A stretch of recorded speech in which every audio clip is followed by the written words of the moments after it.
সুপ্রভাত বন্ধুরা, সুস্থ থাকতে হোমিওপ্যাথি চ্যানেলে আপনাদের সবাইকে স্বাগত। আমি ডাক্তার শুভ্রা চালকে আজকে আপনাদের সাথে আলোচনা করব আপনাদের যদি কোলেস্টেরল বেশি অথবা ট্রাইগ্লিসারিড বেশি হয়ে থাকে তাহলে হোমিওপ্যাথি কি মেডিসিন ব্যবহার করে সেটা আপনারা কন্ট্রোলে আনতে পারবেন। চলুন দেখে নিই। কোলেস্টেরলের মধ্যে দুটো রকমের কোলেস্টেরল দেখা যায়, একটা হচ্ছে এলডিএল লো ডেনসিটি লাইপোপ্রোটিন এবং আরেকটা হচ্ছে এইচডিএল হাই ডেনসিটি লাইপোপ্রোটিন।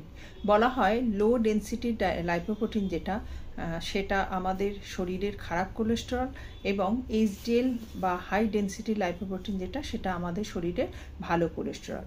তাহলে এই এইচডিএল কি করে? এইচডিএল করে আপনার রক্তে ঘুরে বেড়ানো কোলেস্টেরল, যেগুলো খারাপ কোলেস্টেরল সেগুলো নিয়ে এসে লিভারে নিয়ে যায় এবং লিভার পরবর্তীকালে সেই কোলেস্টেরল আপনার শরীর থেকে বাইরে বার করে দেয়। আর এলডিএল বা লো ডেনসিটির কোলেস্টেরলটা কী করে?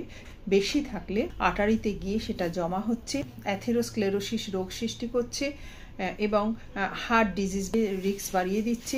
আপনার স্ট্রোক এবং আদার কার্ডিওভাস্কুলার যে ডিজিজ আছে সেগুলো হওয়ার প্রবণতা বাড়িয়ে দিচ্ছে। এখন দেখা গেছে পরীক্ষায় যে গুটেরিয়া গুমেরি যে হোমিওপ্যাথিক মেডিসিনটি আছে, যে WSI বা সোয়াব ইন্ডিয়ায় যেটা বানাচ্ছে, অন্য কোনো কোম্পানি সেভাবে বানায় না। তো সে কী করছে, সে এই এলডিএল কোলেস্টেরলটা 16.34% অবধি কিন্তু লোয়ার করে দিচ্ছে। আপনার যদি হাই কোলেস্টেরল থেকে থাকে, এলডিএল বেশি থাকে, সেটাকে কিন্তু 16%, প্রায় 16% আপনার কমিয়ে দিচ্ছে। এবং এইচডিএলটা যেটা আপনার শরীরের ভালো কোলেস্টেরল সেটা কিন্তু ইনক্রিজ করতে সাহায্য করছে।